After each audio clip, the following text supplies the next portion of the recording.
Você, quando argumenta, você pode convencer ou você pode persuadir o outro. O que é convencer?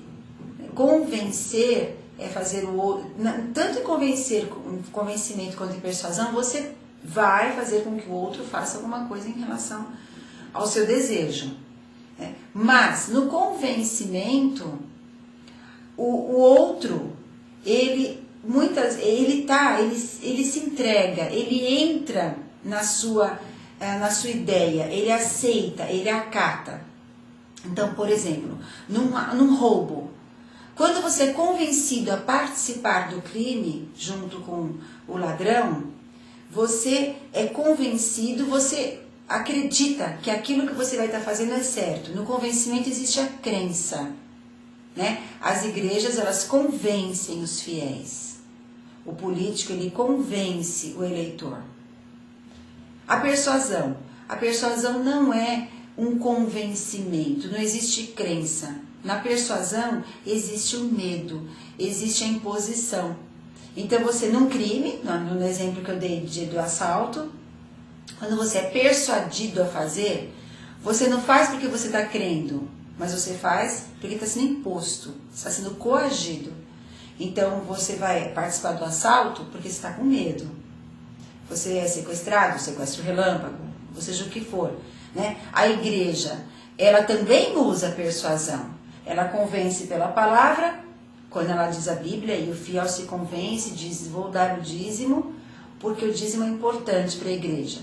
Mas quando ela diz, se você não der o dízimo, você não vai para o céu, você não vai atingir o reino do céu, você é um pecador, ela está persuadindo. A pessoa, ela faz, não porque ela está convencida de que aquilo seja o certo, o bom e o correto, mas porque ela está sendo persuadida. O político, quando ele usa a persuasão, né? Na realidade, o político, ele usa a persuasão quando ele faz com que o leitor se sinta refém de uma situação sem escolhas, sem opção. Então, o eleitor às vezes vota, ele não vota porque ele acredita, vamos supor, tenho 2 candidatos, X e Y. Eu pergunto, e quem você vai votar? Aí você diz assim, eu vou votar no X. Eu digo, por quê? Porque eu não quero que o Y entre. Então ele está sendo persuadido a votar no X, porque ele não quer que o Y entre, não porque ele está convencido de que o X fosse o melhor. Então argumentar é isso. É convencer, é fazer com que o outro faça aquilo que a gente acredite. É convencer, é persuadir, né? É criar crenças, é criar valores. Isso é argumentar.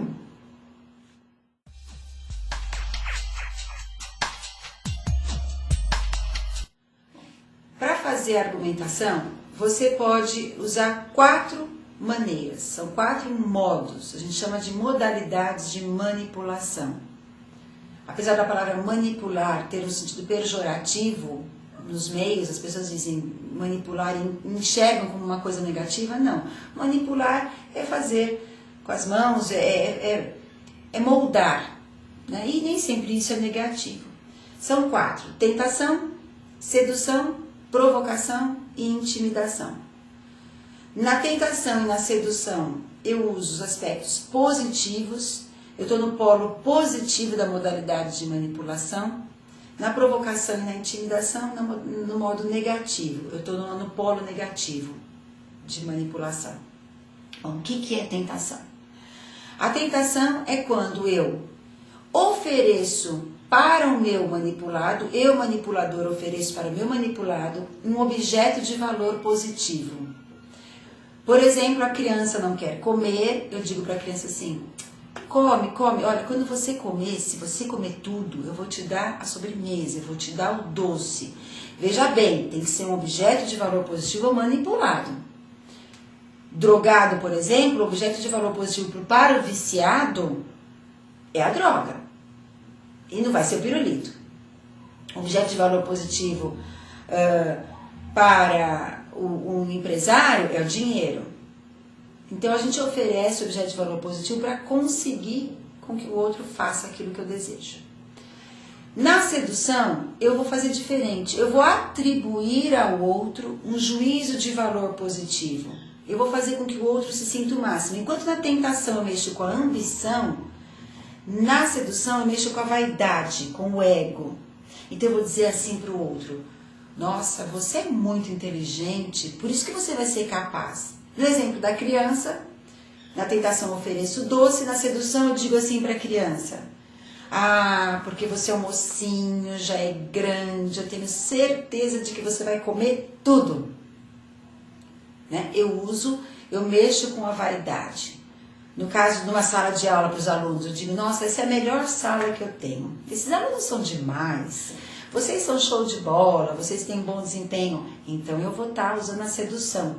Eu vou estar seduzindo. Eu mexo com o ego, com a vaidade. Na tentação, com a vaidade, com a ambição. E na sedução, com a vaidade. E a provocação? Na provocação também mexo com a vaidade, com o ego.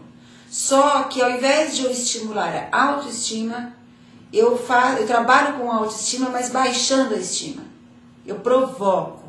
Eu atribuo ao outro um juízo de valor negativo. É quando eu digo assim: eu duvido que você seja capaz de fazer isso. Para a criança eu vou dizer: não vai comer tudo mesmo, né? Porque é um bebezinho, uma criancinha, não tem condição. Na sala de aula eu vou dizer: olha, gente, vocês são demais, né? A sala mais bagunceira, a sala mais barulhenta, eu duvido que vocês vão ser capazes de produzir um material bom. E aí eu estou provocando. Continuo mexendo com o ego e com a vaidade. A gente tem que tomar cuidado, inclusive, quando a pessoa tem uma autoestima não muito bem trabalhada, né, que a autoestima dela está em baixa, fazer a provocação pode levar a bancarrota. A pessoa pode simplesmente não sair do lugar. Como o contrário também. Aquele que se sente o máximo, ele é tão bom, tão bom, tão bom, que ele não precisa fazer, né? A coisa vai acontecer do céu. Tem que tomar esse certo cuidado. E a intimidação? A intimidação mexe com o medo. Na intimidação eu ofereço um objeto de valor negativo. Por exemplo, para a criança, naquele exemplo, eu digo para a criança: ou você come ou você apanha. Ou você come ou você fica sem um videogame. Ou você come ou você não vai passear. Né? No caso dos alunos, a maior intimidação que eu posso oferecer numa sala de aula para os alunos é a nota. A nota é meu instrumento de intimidação. Ou você se sai bem na prova, ou você vai tirar nota baixa.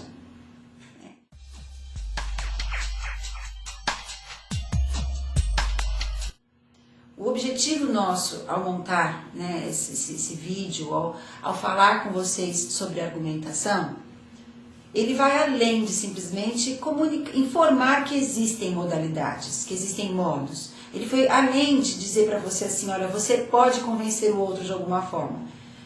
Você que está aí assistindo poder pensar assim: então eu vou convencer minha namorada a isso, aquilo, eu vou convencer minha mãe usando a tentação, eu vou convencer meu filho usando a sedução. É muito mais do que isso. O nosso objetivo em apresentar as 4 modalidades, além de ser um benefício para a sua vida pessoal, de você conhecer esses formatos, ele tem o propósito de fazer com que você tenha um olhar crítico em relação ao discurso dos outros. Que você consiga enxergar no discurso do outro qual é o modo de persuasão. E saiba ter o senso crítico de, ao olhar, fazer a escolha certa, fazer a opção certa. Não se deixar manipular. Né? Pensar com responsabilidade,